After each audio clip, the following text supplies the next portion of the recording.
Hi welcome back to my channel. ఈరోజు కథ ప్రేమ పరిచయమే 78వ భాగాన్ని వినేద్దాం. శౌర్య చెప్పినట్టు తలో దిక్కుగా రామ్, తేజ్, తాన్య శౌర్య చెప్పిన ప్లేస్కి వెళ్ళారు. శౌర్య కూడా వచ్చాడు వాళ్ళతో. ఎవరైనా మిమ్మల్ని ఫాలో అయ్యారా టీం అన్నాడు. ముగ్గురు అలా ఏమీ లేదు, అసలు మామూలు మనుషులు కూడా ఎవరూ కనిపించలేదు ఎక్కడ అన్నారు ముగ్గురు. శౌర్యకి ఏం అర్థం కాలేదు. వీరిని అబ్జర్వ్ చేయడానికి ఆయన బయటికి వస్తాడు అనుకున్నాను, కానీ వాడు రావట్లేదే అని ఆలోచిస్తుంటే ఇప్పుడు ఏం చేద్దాం అన్నాడు తేజ్. శౌర్య ఒక్క 10 మినిట్స్ చూద్దాం, ఎవరూ రాకపోతే ఎలా వచ్చారో అలానే ఇంటికి వచ్చేయండి అన్నాడు. ముగ్గురు తలూపారు. దగ్గరగా 15 మినిట్స్ అయిపోతుంది. నలుగురు ఒక్కచోటని ఒకరికొకరు ఎదురుబుదురు ఉన్నారు. ఇక ఎవరూ రారు అనుకున్న శౌర్య, సరే గాయస్ ఇక వెళ్ళండి, ఇది కాకపోతే ఇంకొకటి, వాడినైతే బయటికి రప్పించాలి అని చెప్పి తలూపాడు. ముగ్గురు కూడా తలూపి ఎవరు వచ్చిన దారిని వాళ్ళు వెనుదిరిగారు. అయితే వీళ్ళు మూకమ్మడిగా ఉన్నప్పుడు ఏమీ చెయ్యొద్దని, వీళ్ళు మాట్లాడుకుని వెళ్ళిపోయేటప్పుడు వాళ్ళ ప్రాణాలు తీసేసి అనుమానం లేకుండా చెయ్యాలని నిర్ణయించుకున్న పెద్ద మనిషి వేట కోసం వేచి చూసే గుంటనక్కలా దాక్కుని చూస్తూ ఉన్నాడు.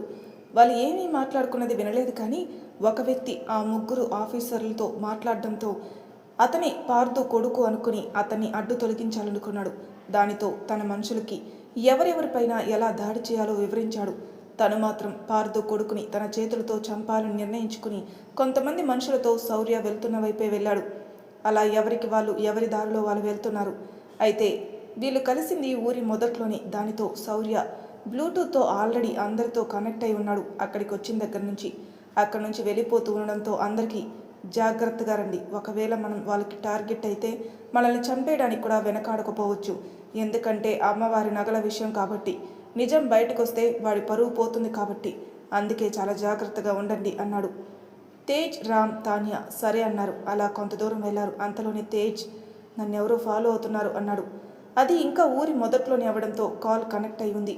శౌర్య అవునా అని, ఒకవేళ సిగ్నల్ మిస్ అయి కాల్ కట్ అయిపోవచ్చు కానీ అని ఒక రూట్ చెప్పి, మీ వెనుక ఎవరు ఫాలో అయినా అక్కడికి వచ్చేయండి, కాల్ కట్ అయినా కూడా నేను అక్కడికి వచ్చేస్తాను, వాళ్ళ లెక్క సెట్ చేద్దాం అన్నాడు.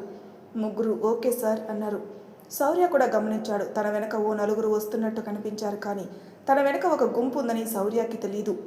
శౌర్య ఒక చిన్న స్మైల్ చేసి అస్సలు చేంజ్ లేకుండా నెమ్మదిగా నడుస్తూ, ఇప్పుడు వీళ్ళ దృష్టిలో నేను ఈ ఊరు నుంచి బయటికి వెళ్తున్నట్టు అనిపించాలి, అలాగే నేను తేజ్, రామ్, తాన్యలకి వస్తానని చెప్పిన ప్లేస్కి వెళ్ళాలి అనుకుని రూట్ మార్చాడు.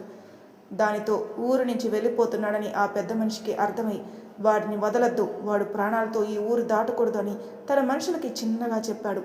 వాళ్ళు తల ఊపి నెమ్మదిగా శౌర్య మీదకి వెళ్ళడానికి చూస్తున్నారు. రామ్ కూడా తన వెనక మనుషులు ఉన్నట్లు గమనించి శౌర్య చెప్పినట్టే నడుచుకున్నాడు. అయితే తాన్య వెనక మాత్రం ఎవరు మనుషులు కనిపించరు. తను నెమ్మదిగా వెళ్తూ ఉంది. శౌర్య 1, 2, 3 అన్నాడు. అంతే. అక్కడ తేజ్, ఇంకో చోట రామ్, ఇక్కడ శౌర్య పరిగెత్తడం మొదలుపెట్టారు. తాన్య తన వెనక ఎవరూ రావట్లేదని చూసుకుని పల్లెటూరి గాలిని ఆస్వాదిస్తూ ముందుకెళ్తుంది. తేజ్ వెనక అలాగే రామ్ వెనక పడుతున్న వాళ్ళు ఇంకా స్పీడ్ పెంచి తేజ్ రామ్పై చేతిలో ఉన్న కత్తులు, సుత్తులు అన్నీ వేస్తూ ఉంటే వాళ్ళు తప్పించుకుంటూ అందకుండా పరిగెడుతూ ఉన్నారు. శౌర్య మీద కూడా అలాగే వస్తుంటే శౌర్య వాళ్ళని కొడుతూ, టీం మీకు ఇష్టమైతే మీరు ఇచ్చేది వాళ్ళకి ఇచ్చేస్తేనే అక్కడికి తీసుకురండి అన్నాడు. ఇంకంతే. తేజ్, రామ్ వాళ్ళ మీదకి వస్తున్న వాళ్ళకి కొన్ని పంచెస్ ఇస్తూనే పరిగెడుతూ ఉన్నారు. అదొక గేమ్లా. వెనుకబడుతున్న వాళ్ళకి అర్థం కాకుండా ఉంది, ఎందుకు కొడుతున్నారు, ఎందుకు పారిపోతున్నారు అనేది. కానీ వదలకుండా వాళ్ళని చంపాలని ప్రయత్నిస్తూ ఉన్నారు. అంతలో రామ్ పరిగెడుతూ కాలికి ఏదో తగిలి కింద పడ్డాడు. రామ్ హా అనడంతోనే తన సిగ్నల్ కట్ అయిపోయింది. తాన్య, తేజ్, శౌర్య ఒకేసారి రామ్ ఏమైంది అన్నారు. బట్ తన కాల్లో లేడు. శౌర్య అది చూసి షిట్, కాల్ కట్ అయింది. తేజ్ అండ్ తాన్య మీరిద్దరు జాగ్రత్త అని చెప్పాడు. ఇద్దరు ఓకే సార్ అన్నారు. రామ్ తన మీదకి వస్తున్న కత్తిని తప్పించుకుని వాడిని కాలుతో తన్ని పైకి లేచి తద విదిలించుకొని శౌర్య చెప్పిన ప్లేస్కి పరిగెడుతూ ఉన్నాడు. రామ్ తలకి పలుకు ఉన్న పెద్ద రాయి పొడుచుకుపోవడంతో గాయమై రక్తం వస్తుంది.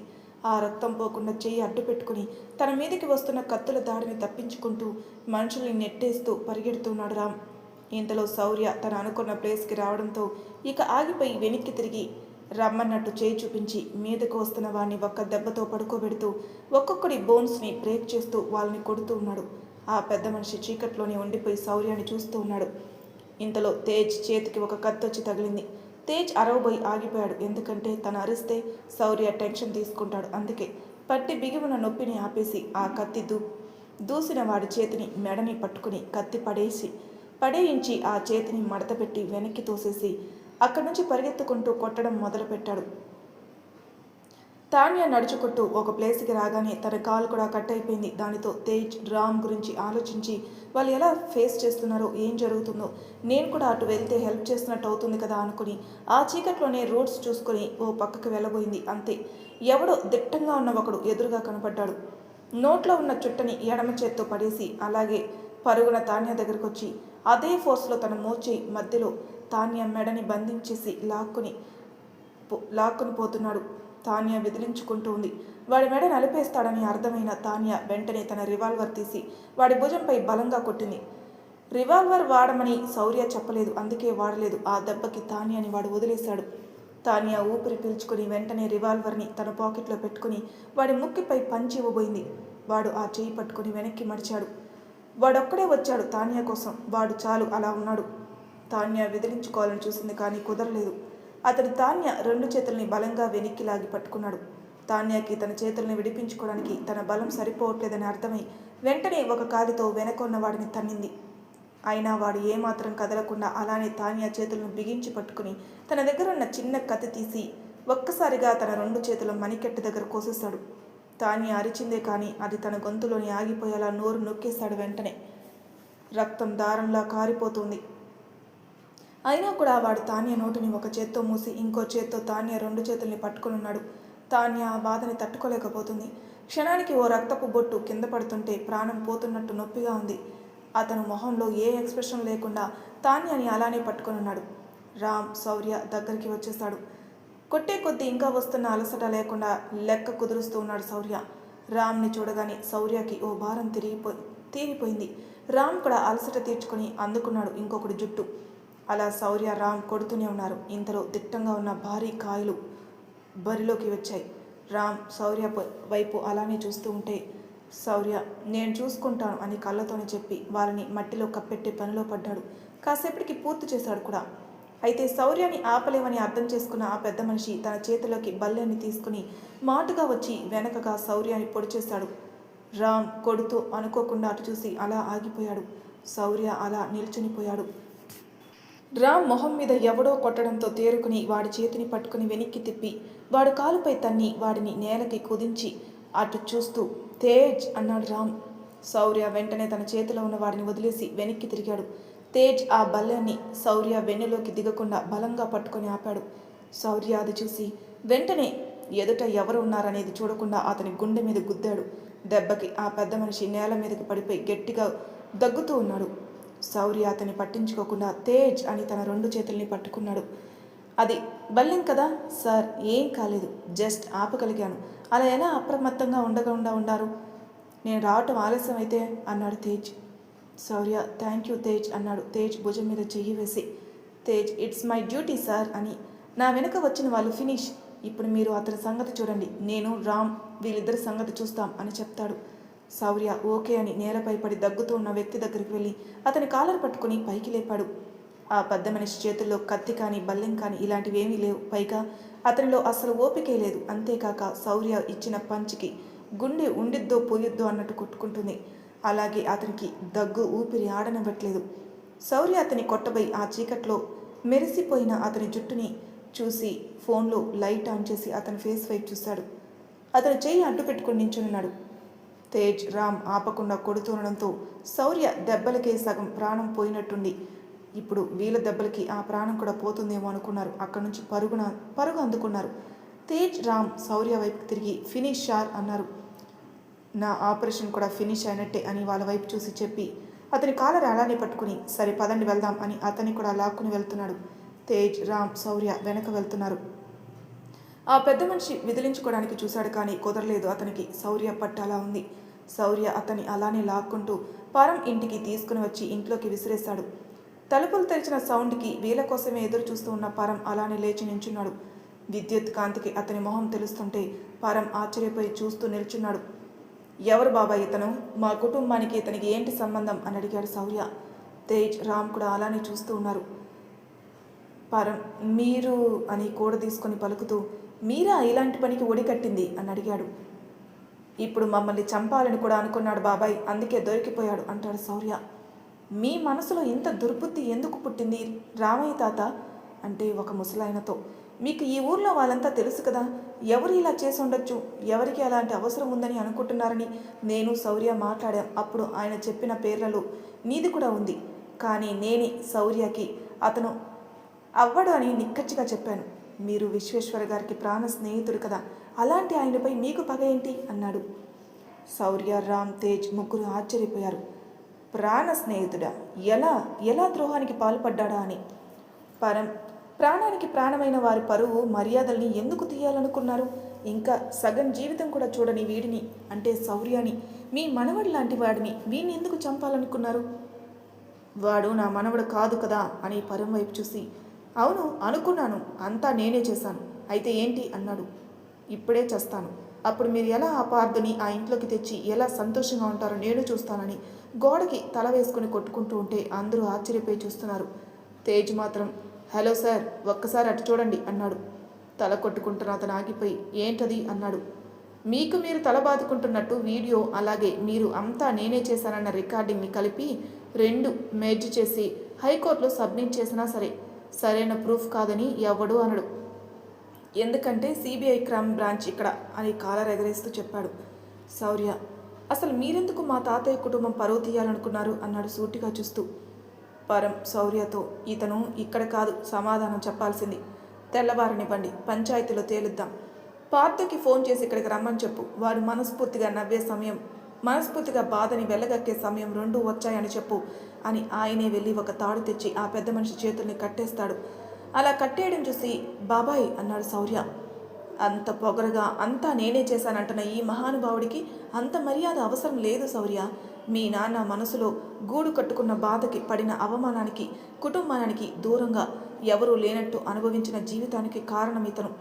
నీ తండ్రి బాధకి నువ్వు చలించి కూడా ఇతను మీ తాతయ్య స్నేహితులని గౌరవిస్తూ ఆగుతున్నావు. కానీ నా స్నేహితుడి జీవితాన్ని ఇలా చేసినందుకు నాకు ఇతన్ని అని అంటూ చేతులు బిగించి కట్టి ఇప్పుడే పంచాయతీలో నిలబెట్టాలని ఉంది, కానీ మీ అమ్మా నాన్నలు కూడా రావాలి కదా అన్నాడు కోపంతో, బాధతో, వేదనతో కూడిన ఉద్వేగంతో. శౌర్య ఒక్క నిమిషం బాబాయ్ అని అతని వద్దకు వెళ్ళి 70 ఏళ్ల జీవితాన్ని చూసే ఉంటారు కదా మీరు, ఇందులో మీరు ఏం సంపాదించుకున్నారు అని ప్రశ్నించాడు. పరం మాత్రం అదేం పట్టించుకోకుండా పార్థు గారికి ఫోన్ చేయడం కోసం బయటికి వెళ్ళిపోయాడు. అతను శౌర్య మాటలకి శౌర్య వైపే చూస్తూ ఉన్నాడు. చెప్పండి, ఏం సంపాదించుకున్నారు? ఆస్తి, అంతస్తు, ఐశ్వర్యం ఇవి కాకుండా ఇంకేమైనా చెప్పండి. అతను శౌర్య ప్రశ్నకి సమాధానం వెతుక్కుంటున్నాడు. శౌర్యాన్ని మాట్లాడుతూ, నమ్మకం అని కాసేపటికి, ఒక మనిషి నమ్మకంని పొందడం ఎంత కష్టమో తెలుసా మీకు? పొందిన తర్వాత దాన్ని నిలబెట్టుకోవడం ఇంకెంత కష్టమో తెలుసా? మీరు దానికి అసలు అర్హత లేకుండా అయిపోయారు. మా తాతయ్య మీరు ప్రాణ స్నేహితులు అయి ఉండి మా తాతయ్య ప్రాణానికి ప్రాణమైన పరువుని ఎలా తీయాలనుకున్నారు? కోటగోడలా నిర్మించుకుంటున్న ఆయన కుటుంబ ప్రతిష్టని ఎలా కాలరాయాలనుకున్నారు? అలంకారంలో ఉండే కుటుంబ మర్యాదని ఎలా పోగొట్టాలనుకున్నారు అని ప్రశ్నించాడు. కొందరి మాటలు ఎలా ఉంటాయంటే కొన్ని పరిస్థితుల్లో అవి తిన్నగా వెళ్ళి గుండెకే తగులుతాయి. కట్టుకున్న ఎన్నో జ్ఞాపకాల్ని అవలీలగా తట్టి లేపుతాయి. చేసిన తప్పులని నిగ్గదీసి అడిగేలా మనసుని తడుతూ ఉంటాయి. ఇప్పుడు ఆ పెద్ద మనిషి పరిస్థితి కూడా అంతే. శౌర్య అతని వైపు తీక్షణంగా చూస్తూ ఉన్నాడు. అతని మొహంలో కదలికలు గమనిస్తూ ఉన్నాడు శౌర్య. తేజ్, రామ్ ఒకరినొకరు చూసుకుని అలానే చూస్తూ ఉన్నారు. 10 నిమిషాల్లో సైకిల్ వేసుకుని వెళ్ళి ఫోన్కి సిగ్నల్ రాగానే పార్థు గారికి ఫోన్ చేసి అర్జెంటుగా ఊరికి రా పార్థు, బయలుదేరు అని కాల్ కట్ చేశాడు పరం. పార్థు గారు ఏమైందా, వీడికి ఎందుకు ఇలా రమ్మన్నాడని ఆశ్చర్యపోయి వెంటనే మాధవి గారికి విషయం చెప్పి ఊహా గారిని ఒక్కరిని వదిలిపెట్టడం ఇష్టం లేక ఆవిడిని కూడా తీసుకుని అప్పటికప్పుడు స్టార్ట్ అయ్యారు. ఊహా గారు ఏమీ అడగలేరు, ఊరుకున్నారు. పరం తిరిగి వచ్చే వరకు కూడా గొంతు విప్పలేదు ఆ పెద్ద మనిషి. పరం ఇంటికి వచ్చేసి శౌర్య, పార్థు వాళ్ళని బయలుదేరి రమ్మని చెప్పాను అన్నాడు. ఆ మాటతో శౌర్య అటు చూసి బాబాయ్ ఎందుకు అప్పుడే అన్నాడు. ఇంకెన్నాళ్ళు వాడు ఆ ఇంటికి దూరం అవ్వాలి చెప్పు అన్నాడు గట్టిగా. అది కాదు బాబాయ్, రేపు ఈయన్ని మనం దోషిగా నిలబెడితే ఇతని అంతలా నమ్మిన తాతయ్య పరిస్థితి ఏంటి? అలాగే ఇన్నాళ్ళు ఇతను పరువుగా బ్రతికాడు. కాటికి కాలు చాచిన వయసులో ఇతనికి ఇలాంటి అపఖ్యాతి అవసరమా బాబాయ్ అన్నాడు శౌర్య. అబ్బా శౌర్య, మరి మీ నాన్న ఏ తప్పు చేయకుండా బ్రతికిన జీవితానికి అర్థమైందిరా? వాడి కుటుంబానికి దూరమై అనుభవించిన బాధకి మందేదిరా? చెప్పురా, ఇలా పచ్చగా ఉన్న కొంపల్ని కూల్చే వాడిపైన నువ్వు జాలి పడుతుంది అన్నాడు ఆ పెద్ద మనిషి వైపు కోపంగా చూస్తూ. తేజ్, రామ్లకి కూడా శౌర్య ఆలోచించేది కరెక్టే అనిపిస్తుంది, అలాగే పరం ఆలోచించేది కూడా కరెక్టే అనిపిస్తుంది. దానితో అలా చూస్తూ ఉన్నారు. ఆ పెద్ద మనిషి శౌర్య తన గురించి ఆలోచిస్తూ మాట్లాడడంతో ఆ మాటలకి ఆశ్చర్యపోయినట్టు శౌర్య వైపు చూశాడు. పరువే ప్రాణంగా బ్రతికే ఒక సామాన్య వ్యక్తి తను. అలాంటి తన జీవితంలో సంభవించిన ఓ మార్పు తనతో ఒక తప్పు చేయించి అదే కరెక్ట్ అని నవ్వుకునేలా చేసింది. ఇప్పుడు ఈ సమయాన జీవితాన్ని తరచి చూసుకుంటే తెలుస్తుంది తన తప్పు ఏంటి అనేది. శౌర్య, అలా కాదు బాబాయ్ అన్నాడు. ఎలా కాదు శౌర్య, ఎలా కాదు? వాడు మీ నాన్న ప్రాణాన్ని బ్రతికుండంగానే తీసేశాడు. మీ అమ్మ పురిటి సమయంలో ఏ ఒక్కరిని తోడు లేకుండా చేశాడు. నువ్వు ఎలా క్షమించగలుగుతున్నావు శౌర్య? తాతయ్యకి ప్రాణ స్నేహితుడు అంటున్నావు కదా బాబాయ్, అలాంటి వ్యక్తి ఇలాంటి పనికి పాల్పడ్డాడంటే అతని మనసు ఎక్కడో బాధపడిందో లేదా అతనికి ఏ విషయంలో నొప్పి కలిగిందో అందుకే ఆలోచిస్తున్నాను బాబాయ్ అన్నాడు శౌర్య. శౌర్య మాటలకి ఆ పెద్ద మనిషి నిస్తేజంగా చూస్తూ ఉండిపోయాడు. తేజ్ ఒక స్టెప్ తీసుకొని, సార్, మార్నింగ్ అంతలా మీ నాన్నగారు తప్పు లేదని ప్రూవ్ చేయాలి, మీ తాతయ్యతో కలపాలి అన్నారు, కానీ ఇప్పుడు అని ప్రశ్నించాడు. అవును తేజ్, కానీ ఒక మనిషి ఎలా బ్రతికినా చనిపోయేటప్పుడు తనతో నలుగురు ఉండాలి అనుకుంటాడు, అంతేకాని తను చేస్తే ఆనందపడే వాళ్ళు చుట్టూ ఉండాలని అనుకోడు కదా. ఇప్పుడు ఇతనే మా కుటుంబంపై నిందపడడానికి కారణమని, మా నాన్న మా తాతయ్య పరువు కోసం నింద తనపై వేసుకుని దూరం అయ్యారని తెలిస్తే ఇతనికి మా తాతయ్య దృష్టిలో గౌరవం ఉండదు, ఇన్నాళ్ళు ఉన్న స్నేహం ఉండదు. ఇంత వయసు వచ్చాక వాళ్ళకి అలాంటి బాధ ఎందుకు తేజ్ అన్నాడు శౌర్య. ఇక తేజ్ ఏం మాట్లాడలేదు. ఆ పెద్ద మనిషి శౌర్య మాటలకి విరక్తిగా నవ్వి, జీవితంలో ఎంతోమందిని చూస్తుంటాను, కానీ నీలా పగవాడి గురించి ఆలోచించేవాడిని చూడలేదు. నేను మీ నాన్నకి అన్యాయం చేయాలి అనుకోలేదు, కేవలం మీ కుటుంబంని ఈ ఊరికి దూరంగా పంపించాలనుకున్నాను. కానీ మీ నాన్న అంతా తన నెత్తిన వేసుకుని వెళ్ళిపోయాడు. ఆ రోజు అర్థమైంది మీ నాన్న తన జీవితంలో లేడని, నా కూతురు ఎందుకు ప్రాణాలు విడిచిపెట్టిందనేది.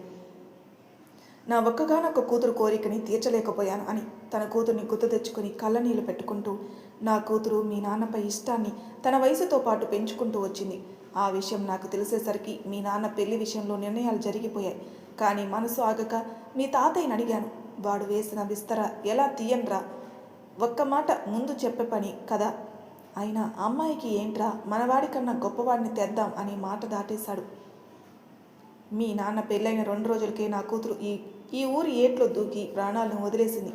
ఎన్ని మాటలు వచ్చాయో తెలుసా? నా ఒక్కగానొక్క కూతురు, నా చిట్టి తల్లి, ఏ రోజు ఎవరిని ఏమి అనని బంగారు తల్లి, ఇది కావాలి అని అడగని నా తల్లి, నాకు పార్తుగారా కావాలి, పెళ్లి చేసుకోవాలని ఆశ నాన్న అని చెప్పింది.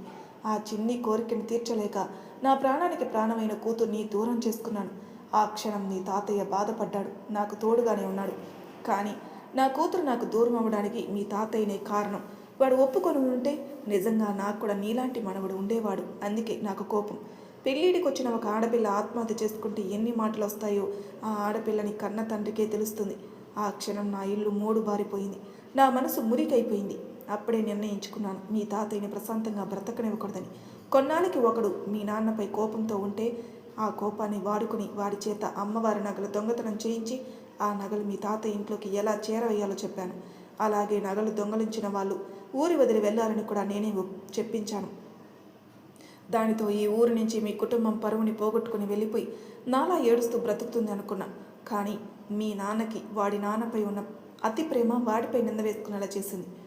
సరేలే, నా కూతురు నాకు దూరమైంది, వాడికి కొడుకు దూరమై బాధపడుతున్నాడని సర్ది పెట్టుకుని ఉంటుంటే అనుకోకుండా నువ్వొచ్చి ఆ ఇంట్లో నవ్వులు పూయిస్తానంటే నేను బ్రతికుండి అనుభవిస్తున్న జీవితానికి అర్థం లేదనిపించింది.